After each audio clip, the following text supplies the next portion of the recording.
Hi, everyone. What a full crowd. Thank you all so much for coming to the U.S. Center. My name is Ashley Allen. I work with the U.S. State Department's Climate Change Office, and we're very pleased to have you here today. I'm going to head straight into the event after welcoming our online audience as well. Thank you so much for joining. Be sure to hashtag AskUSCenter to get your questions to the panelists in the Q&A section. And all of you in the audience, you can be sure to tweet as well and hashtag AskUSCenter. I'm going to go straight into the event today as we're running just a few minutes behind. The event today is the Clean Energy Ministerial Implementation and Increasing Ambition Beyond Paris. To begin today, I am pleased to introduce Ambassador Jane Hartley, who is the ambassador to France and Monaco. She has an extensive career in public service, including as Director of Congressional Relations at the Department of Housing and Urban Development, has held senior positions at the White House and throughout the administration. Ambassador Hartley.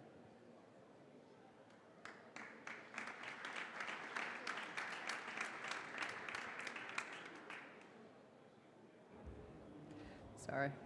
Good morning, everyone. I'm thrilled to be here. As U.S. Ambassador to France and Monaco, I am so pleased to welcome you here to the U.S. Center. That's great. For this discussion of the Clean Energy Ministerial. And it is my distinct honor to introduce my friend, Secretary of Energy, Dr. Ernest Moniz, who will be leading today's discussion. We are so fortunate to have such an outstanding, dedicated member of President Obama's cabinet here with us today. Secretary Moniz has played a leading role in our government's climate change action and is working hard to accelerate the transition to clean energy. Under his leadership, the Department of Energy has played an active role in the Clean Energy Ministerial, contributing to promote tangible actions to address climate change worldwide. It's that sort of dedication and commitment that will help solve what is clearly a global problem, because no country is immune, and we must all act together. And no one is more dedicated than our Secretary of Energy, a former physicist and distinguished MIT professor who has been a true champion of clean energy. As President Obama said when appointing Dr. Moniz as Energy Secretary, Ernie knows that we can produce more energy and grow our economy while still taking care of our air, our water, and our climate. Now, it is my distinct pleasure to welcome Secretary Moniz.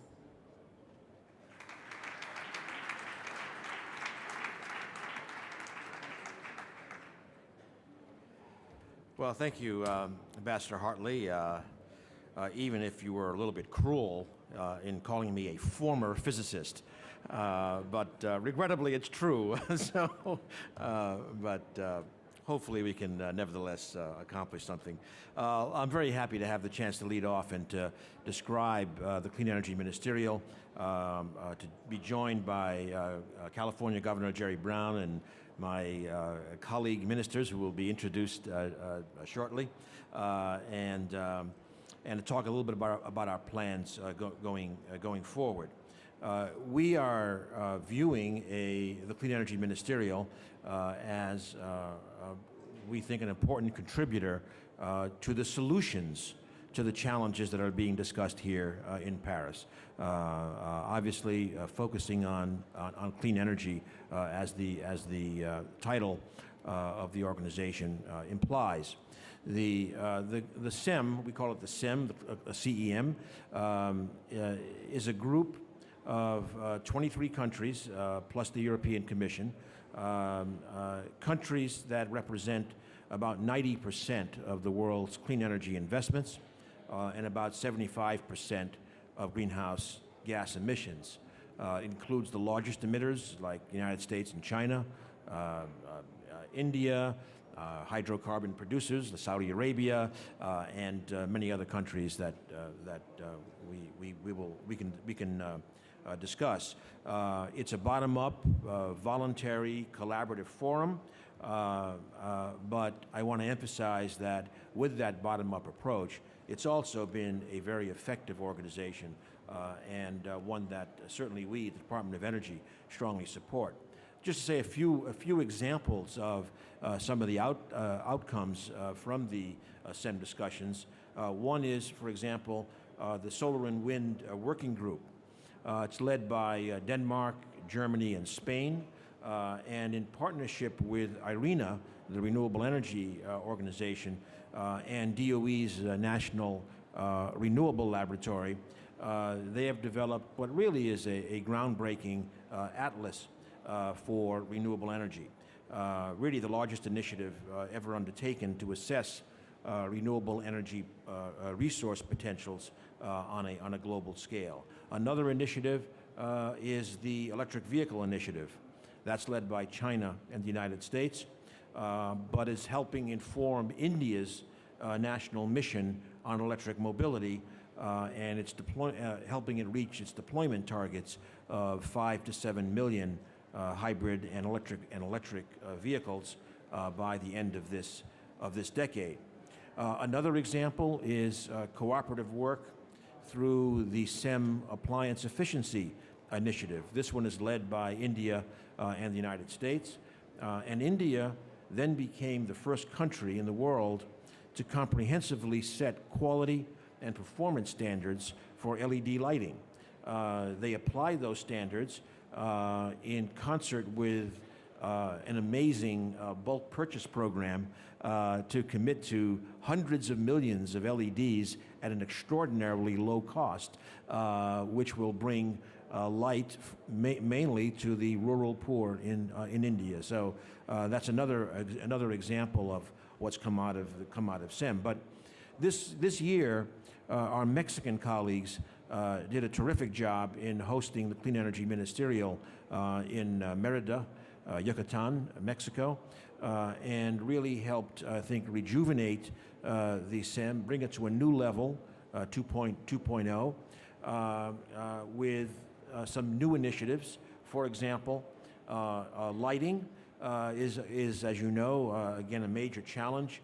Over 15% of the world's electricity consumption for lights, maybe 5% of greenhouse gas emissions as a result. Yesterday, here at the COP during Energy Day, the SEM Global Lighting Challenge, and I see my colleague, Minister Bailan, was launched to reduce the lighting environmental footprint. It's basically a race to 10 billion LEDs, and yesterday we saw commitments to over half of that target in the next few years. So the Global Lighting Challenge is one that we think is again going to make a big difference. Another area very important is a Clean Energy Solutions Center, which is operated out of our renewable laboratory. Sweden, United States, and Australia supporting it. It has provided technical assistance for clean energy development to 90 countries, and now a new initiative is to expand that to a finance portal to provide technical assistance for being able to turn projects into financeable projects. So it's really again quite a lot of activity, and we are looking at this as again part of the road from Paris, where we will be able to work together to get the solutions out there to meet our ambitious targets. So with that background, I'm going to introduce the next contributor here, Governor Jerry Brown of California. I'm sure many of you know that California is a leading state in the United States in progressive clean energy policies and deployment. San Francisco and the Bay Area, which includes Silicon Valley, are considered a global hub of clean tech industry and venture capital. California is home to world-class universities, and 3 of our 17 U.S. national laboratories, Department of Energy national laboratories, innovative companies that I think are very familiar names to many of you. And the reason I link this to our Clean Energy Ministerial discussion is that we are very pleased to announce jointly that we will be holding the next Clean Energy Ministerial number 7 on June 1st and 2nd in California. Governor Brown, a very, I'm sure will be a very gracious and innovative host, since that's the hallmark of his actions as governor. So I think with that, Governor Brown, if you could come to the podium, and we are, sorry? San Francisco. Yeah. And so again, we're very pleased that Governor Brown is going to be hosting us. Okay, thank you. We definitely look forward to that. Coming to San Francisco Bay Area, great place of innovation, particularly with respect to energy. Well, first, I have to say California is the 3rd largest oil-producing states in the United States, and we're probably the biggest consumer of all the states. In fact, we have to import 70% of our oil and only produce locally 30% for our needs. And while we're known for our innovation in terms of new kind of resources, clean energy, I think it's well to set the challenge in precise terms. And the challenge is this: California has a little more than 38 million people. It has 32 million vehicles. Those vehicles are driven 94 billion miles a year. And you know, how far is the sun? 93 million? Well, California drives 330 billion, as in B. Now, how much gasoline does that take? It takes 14 million gallons of gasoline and 4 million gallons of diesel. Now, out of all that, we generate about 450 million tons of greenhouse gases.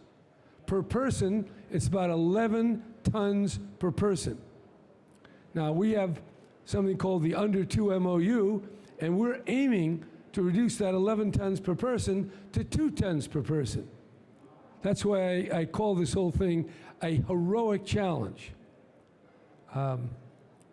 And we also are seeking to introduce many measures to deal with this. And I won't get into all of them, but in the clean energy area, we are promoting zero-emission vehicles. California has 40% of the zero-emission vehicles. Each year now, we're only buying 2% of the cars we buy. So SUVs still trump those nice solar cars. But we're changing that. And we have a goal. To meet our goal, we're going to need at least 5 million, I say solar cars. The electricity is going to come from the sun and the wind, but the battery is going to run the car. So in terms of the research discussion, there's a lot of research going on. California gets well over 50% of the clean energy venture capital investment in the country. Probably a big percentage of the whole world. So there's a lot of money flowing each year into the private sector. And the state itself provides research through the State Energy Commission. And there's some other ways we provide money. We have a cap and trade system, and the cap and trade system this year will generate $2.5 billion. And some of that is used for technologies that will reduce our dependence on fossil fuel. So that's the goal. We have 25% of our electricity today is renewable. And we don't count our hydro, the dams, we don't count those, and we don't count our nuclear power plant. We only have one left. Used to have 4 of them. In fact, we had 2 more than that at one time. They closed down. So we're down to 1 nuclear power plant, 1,000 megawatts. So we don't count that, but we're at 25%. Our goal is to get, and we'll get there, within 4 years, we'll be at 1/3 renewable energy. In San Diego, a very vibrant part of California, with a big leadership in biotech and millions of people, the electric company there is generating 40% of their electricity from renewable energy today. So, and our goal by 2030 for the whole state is 50%. And our goal for greenhouse gases is to go from 450 million tons in California to about 265 tons. That's a very steep curve. To do that will take heroic efforts, much larger investment in clean energy, lots of efficiency, and many, many different initiatives. So we're very much looking for all the new research and breakthroughs that you can generate. So very important. We're committed. We have a very ambitious goal, but we got a long way to go. And I like to emphasize, because the minister from Saudi Arabia said people hate oil. I want to say clearly, California is oil. Most of the time, people are burning oil driving around the freeways. Fly over California sometime. It's a long line of 32 million vehicles burning oil. Now, having said all that, our goal is to have 5 million zero-emission vehicles by 2030. Don't know how we're going to get there. It's a very big goal. And for the other cars, we want more efficiency. The vehicle emission standards of the United States come from California, because we have our own unique power to set our own tougher standards. So now the federal government has copied California, but we also have the ability, if we don't like what the federal government's doing, to go beyond. And we will go beyond. We have to make our combustion vehicles more efficient, and we will. And we believe that hydrogen fuel is another possibility. We already have 12,000 charging stations. We're going to have many more. And so we're interested very much in a whole variety of new pathways forward. But I don't want to minimize it. There's a lot of good, happy talk about how we're going to meet our under 2 centigrade goal here. It can be done, but it takes money, it takes political will, and it takes efforts by most of the countries in the world. So this is not something that the United States can do or California can do alone. We need everybody, and that to me is the significance of this COP-21. This is a real coming together in a very serious way. But I do want to say California, which I don't want to say invented the car. That would be like Al Gore saying he invented the internet. No, that's not quite true. But we have used the car more aggressively than I think any other civilization. Or at least we started early. And I want to say in that respect, what research did, California in Los Angeles, where it's very, air pollution is bad. But the air pollution today is 90 to 95% less than it was 40 years ago or 50 years ago. And we have several times more cars. So we have more cars driving more miles, and we have 90% less pollution. Catalytic converter, all sorts of research. Now, the handmaiden of research is coercive regulation from the state. A lot of the people say, well, regulation, they're bad. No, if the regulation is founded on science and is carefully drafted, it can be very good, and it can drive innovation. For example, it was just 5 years ago that our electric companies, one of which is here at this conference, said battery storage, electric storage, too expensive, can't do it. And we said, well, we want you to. Well, it took a couple of years, and I was able to sign a law. California will have 13 megawatts of 1,300 megawatts by 2020 of electric storage, which is the key to renewable energy. We need the sophisticated grid, more research, more technology. We need a broad grid way beyond California, and we need storage. So the real problem with cleaning up things, getting off oil, it takes so much money, so much research, so much political will, so much collaboration from every country, and all the so many people are involved. That's why I think the climate change challenge is so important, because it is so difficult, and because it is absolutely beyond the capability of any one country. Learning how to solve this problem can teach the world how to solve other problems and how we all depend on one another. And it's not this country versus that country, although it is today, but we have to go beyond that as human beings living in the larger human community and making it work for those who come after us.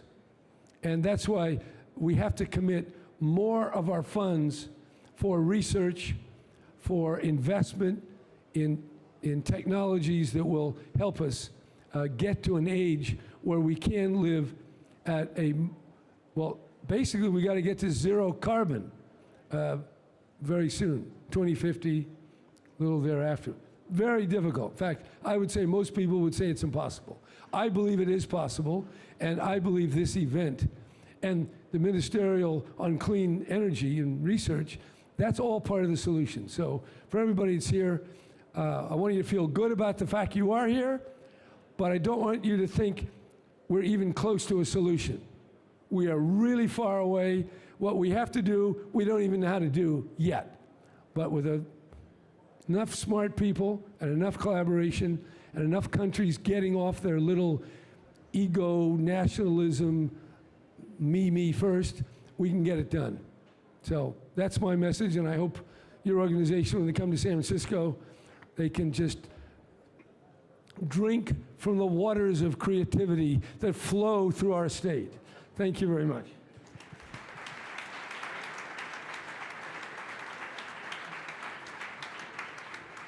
Thank you, Governor Brown, for those spirited remarks.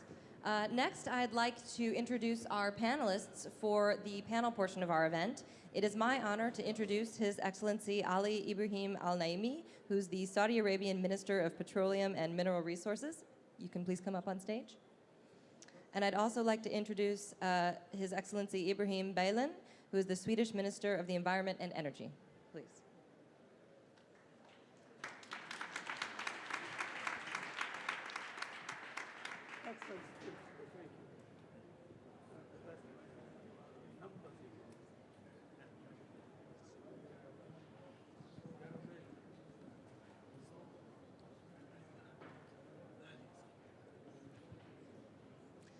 Okay, thank you. We'd like to begin the panel, before we turn to audience Q&A, we'd like to begin the panel with a framing question that I'd like each of you to make a few remarks on. There's microphones right up there.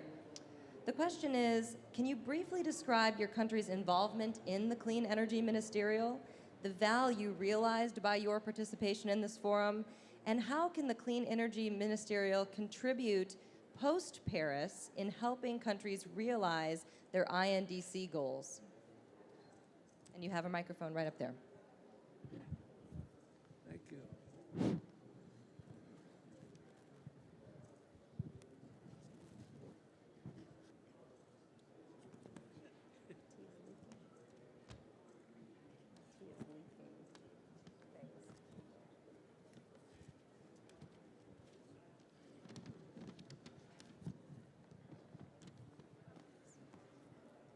Thank you very much. Indeed, I'm really very pleased to be here and share with everybody what we are doing in the area of clean energy. The Kingdom of Saudi Arabia joined the Clean Energy Ministerial in 2015, this year, and attended the meeting in Mexico. It's a pleasure to be part of this important group of nations.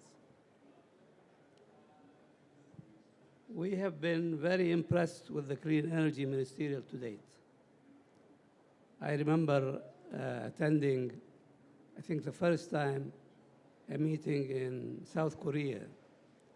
And from there on, I said Saudi Arabia should be a member of this group.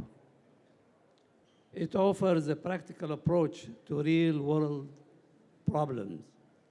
Also, it places technology at the heart of what we and everybody else is advocating.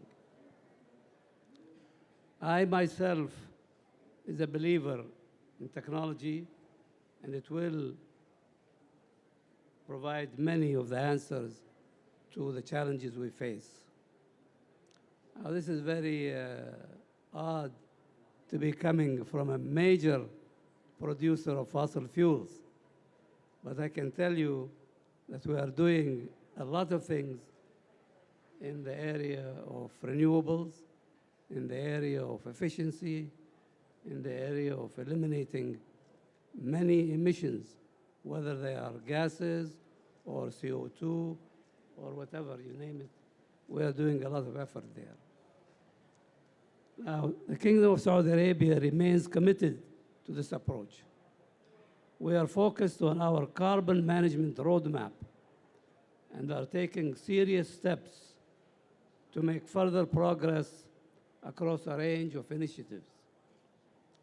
These include a focus on boosting energy efficiency measures in the kingdom, investing in the education of our young people, and putting time and money into cutting-edge technology projects. In this regard, we are investing in renewable technology such as solar, but also in carbon capture and storage, or CCS. Just last month, in November this year, Saudi Arabia hosted the 6th CSLF ministerial meeting in Riyadh, which highlighted some of the projects and efforts taking place around the world in this vital area. The Kingdom Uthmaniyya project, this is a major project in Saudi Arabia, located in the eastern province of Saudi Arabia, will capture and store approximately 800,000 tons of CO2 per year from a natural gas production and processing facility, and will include pipeline transportation of approximately 70 kilometers to the injection site. Now, we have an opportunity to see the demonstration. Now, we are not going to know very much this year. We will be observing what is happening underground. We will have overground observation. We will have underground observation to see what is happening to CO2. We know that not 100% will remain in the reservoir. We believe something like 50% will probably come back as we produce the oil, but we will be able to collect it and re-inject it again. This is going to be a trial and error for a while, but believe me, we have all the confidence that this is one way to reduce emissions. Now, another way, of course, is to take carbon, separate it from oxygen, and produce polymers, which is another material good for everybody. And then we come to the vehicle and the rubber. And hopefully we will be producing eventually rubber, that will cause less friction in the car, and then, of course, less gasoline and less emissions. Thank you very much.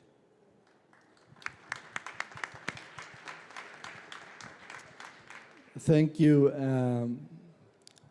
Secretary Moniz, Governor Brown. First of all, I would like to say that I'm very much looking forward to come to California in June for the Clean Energy Ministerial. Especially after Governor Brown's very passionate speech, it is hard to find any more interesting place to visit as a next step after Paris. So I'm looking forward to it. Sweden is, as we heard before, actively involved in SEM with engagement in the initiatives on smart grids, on appliances, on electric vehicles, and since yesterday also on Global Lightning Challenge. And we are also working together to see what role cities may play in the SEM process. But there are also other initiatives within the SEM that interest us. The one on energy efficiency in the industry and women in energy, gender equality in the energy sector, just to mention two. But I would like also to take the opportunity to formally announce, as Secretary Moniz said before, that Sweden now also have joined the Clean Energy Solution Center with a contribution of 2 million Swedish krona, and also experts from our energy agency. We are very excited that this new collaboration, which we believe will play a key role in the implementations of the INDCs. One of the questions was, why do we participate? I think the answer is what Governor Brown just was talking about. No single country or state could solve this on their own. And for us, it is very important to show that tackling climate change is not only about agreements, treaties, costs, burdens. It's also about concrete solutions.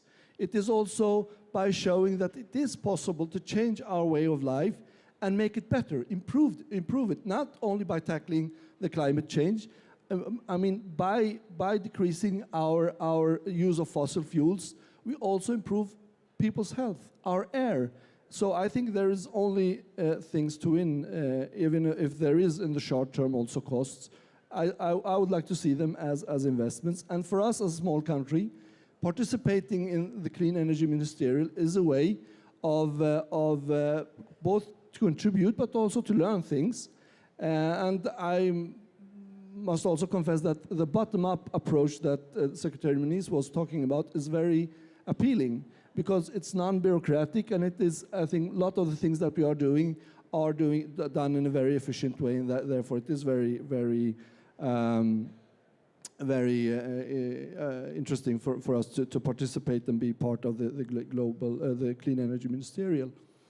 The Nordic countries has, during the last 30, 40 years, done a lot to try to transform our energy sectors to become more sustainable. I mean, let me just take one example. 30 years ago, 35 years ago, almost all heating in Sweden was done by fossil fuels, oil mostly. And after the oil crisis in the 70s, we decided that we need to do something about that.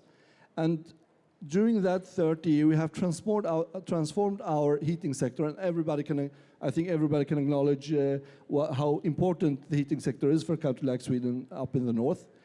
We have transformed it from a sector that was solely dependent on oil to be a sector today that are more or less renewable. Bioenergy most, waste management in a way that I think is very, very good, both economically but also for the environment. And today, I would say that talking about 100% renewable energy system is not a dream anymore. It is a concrete ambition that is achievable, and it will make the Swedish economy a better economy, Swedish society a better society. And even though that we can recognize that we will not, as Governor Brown was saying, we will not solve all the world's problems, we still want to make a showcase. It is possible to create a welfare society that is not dependent on fossil fuels. We have the technology, we have the science, we have the knowledge. We should be able to do that, and that's why we have now set out as a goal that we will try to create a 100% renewable welfare society in the world. Thank you very much.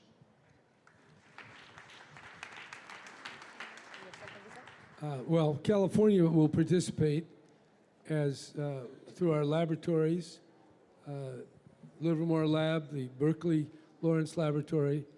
This is a place of great research and innovation. Caltech, Stanford, USC, University of California, San Diego, Irvine, Davis, as well as Berkeley.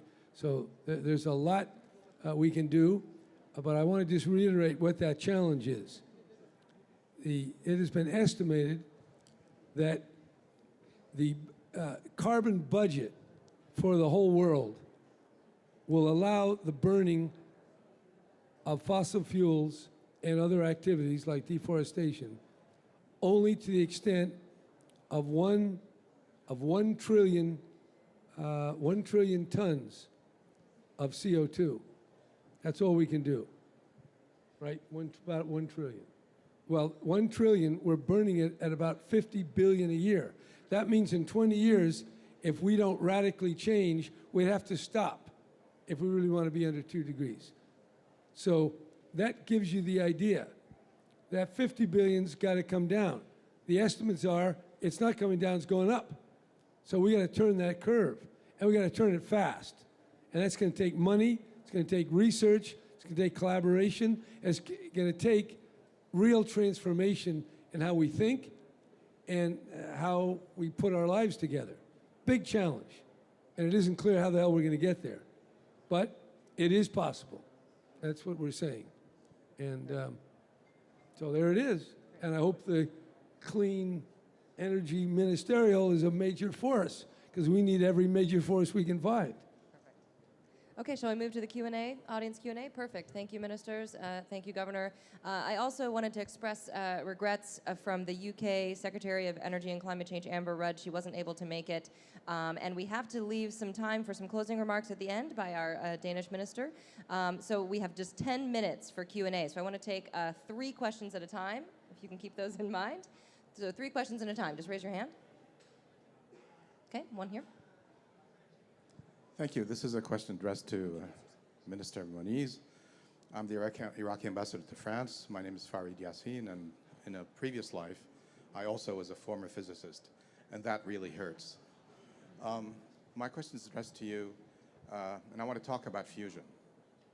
It's often forgotten, and the reason I'm bringing it up right now is because recently there's a flurry of articles talking about grassroots, sort of small companies coming up proposing new schemes to speed up the harnessing of fusion energy, which everybody presented us when we started doing our graduate work as a silver bullet.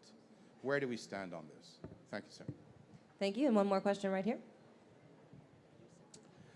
Alfred Schwartz with the Brazilian sugarcane industry. My question goes to Secretary Moniz, Governor Jerry Brown, and Minister Bailan.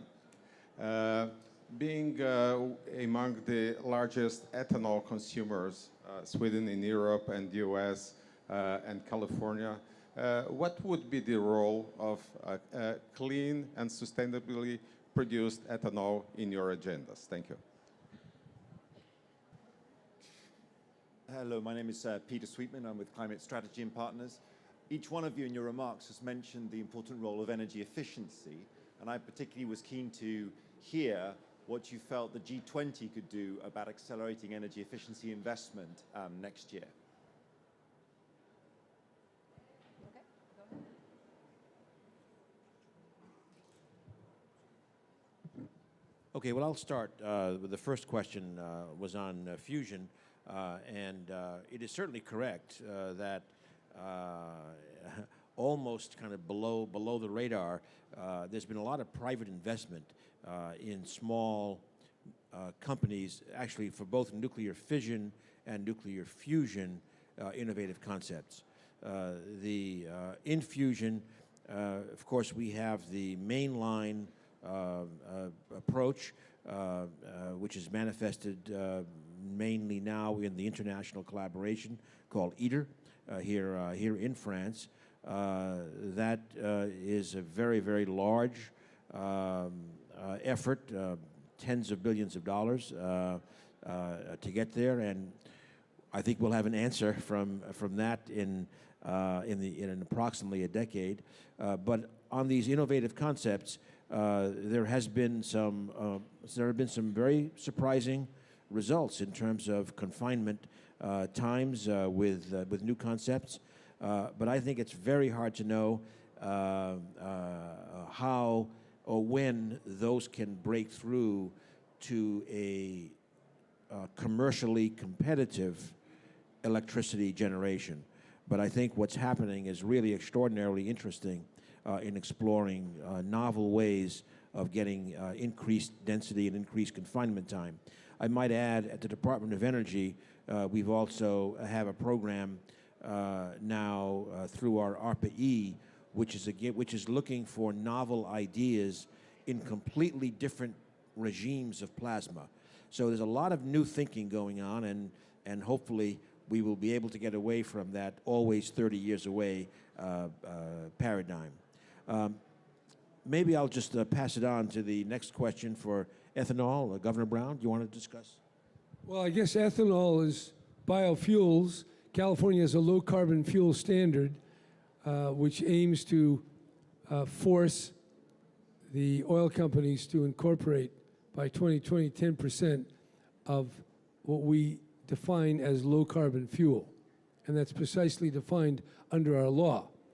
So far at 1%, the oil companies say they can't do maybe 3-4%. We think they can do more. But ethanol itself in California, if you grow corn in Illinois and you take it by truck and you take it to California, you put it in a refinery, actually we found that some ethanol plants generated more greenhouse gases than oil production. So that's a big problem. Now I know in Brazil it's a more efficient process. So I would hope this Clean Energy Ministerial can help find ways to develop biofuels. Some people think that that's not a promising pathway. I don't know, but it would really help. We have biodiesel. We have some serious quantity of that, but the other stuff, cellulosic has not come through yet, and we need some more. We need some more success. But this whole thing of growing food for cars, when we have hungry people, that raises troublesome questions. So what is you're all? I didn't do well in physics, so I don't know if it's a physics question or a biology question. But what, from an abstract point of view, is using the soil and the pesticides and the water to feed cars. How does that work when they're competing, driving up the price for people? I think this is a good, worthy topic. I know we got a law in America that says you got to use a lot of this stuff, but I don't, as the phrase goes, I'm not sure it's research-based or data-driven. Those are the two magic words that I hear former physicists using a lot. What? Came from Congress. So anyway, yeah, we need different kind of fuels if we're going to get we get down to two tons per person in California and really decarbonize the economy. We need everything. We need a lot, and we're far, far from where we have to go. I think it won't be possible to decarbonize the transportation sector without the use of bioenergy and biofuels. Today, Sweden has the highest share of biofuels in the transportation sector in the European Union, but it's only 18.5%. So if we are to manage to create a 100% renewable energy system, I think biofuels will have to play a vital role, but the key word is sustainability. The problem is, just as Governor Brown saying, it has not always been the case. And therefore, we must make sure that our use of biofuels is sustainable. In that case, I think it will play ethanol, other biodiesel, biogas, will be playing a very vital role in the transportation sector, even though we are seeing electrification when it comes to private cars. For trucks, buses, and so on, biofuels will play a vital role in the coming decades, but it has to be sustainable. When it comes to energy efficiency, I think we have a huge amount of possibilities today with the creation of smart grids, with the development of smart grids, Internet of Things, carbon pricing. I think we are just on the verge of a revolution here if we play it right. And I think energy efficiency will have to play a very vital role if we're going to manage the climate challenge. Otherwise, I don't think it is possible just to add more and more production. That won't be viable in the future. But the conditions for energy efficiency in the future, technically and policy-wise, is great, I think, for the future. And hopefully that will also be one of the outcomes from Paris this week. I would like to just address the issue of efficiency and our experiment with establishing a center for efficiency. You know, 9 months of the year, we are a big user of air conditioning. And the center really helped us with reducing between 20 to 30% of the energy use in air conditioning. And now, of course, we are looking at efficiency in cars. We have major research, as I said earlier, in trying to improve the tires, the rubber for the tires, so we have less friction with the cars. And so efficiency, focusing on efficiency, is really the name of the game. The more efficient we use any resource is very, very important. We are a profligate user of energy in Saudi Arabia, and we will, through efficiency, reduce that. I have another comment that I didn't say earlier, and this is not on energy efficiency, but on how we look at fossil fuels. Governor Brown talked about California being a major producer of oil. Saudi Arabia is a huge producer of oil and gas. But the problem is not with fossil fuels. The problem is with emissions from fossil fuels.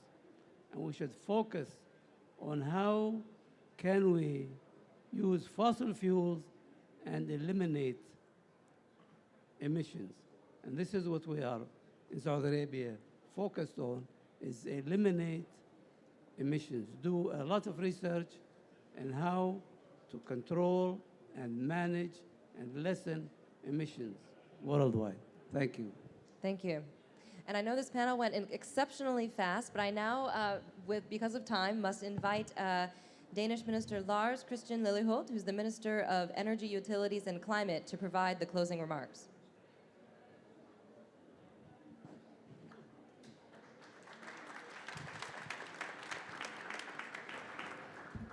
Your Excellencies, dear guests, thank you for inviting me to speak today about CEM. I have been asked to give Denmark's view on CEM's relevance and future in light of the ongoing 2.0 process. First, it is clear that the world's attention is now on climate negotiations and on addressing climate change. The solutions to climate change is a global transformation to clean energy. A clean energy plays a critical role in the follow-up to COP-21. So does CEM. We are honored to be a part of CEM as a very small country.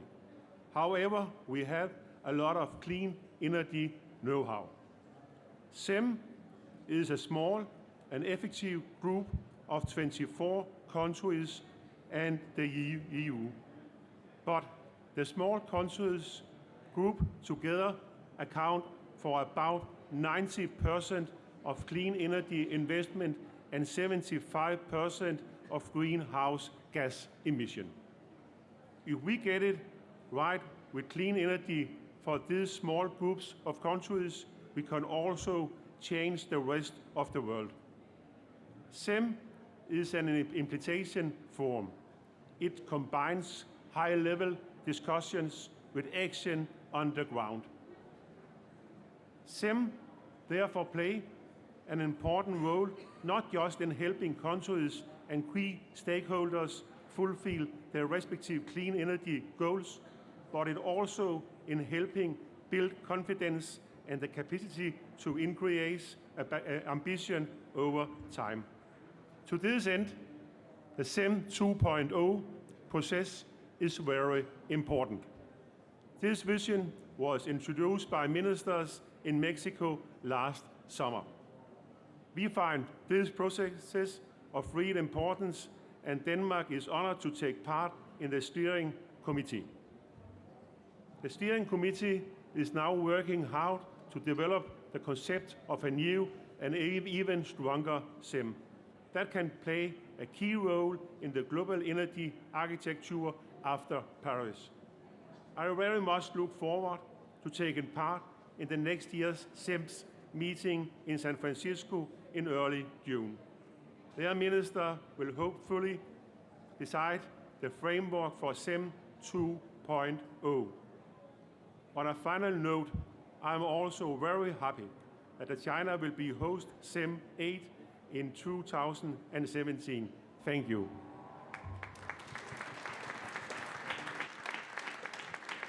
Thank you, ministers. Thank you, Governor. Thank you, Mr. Secretary. And thank all of you and to our online audience.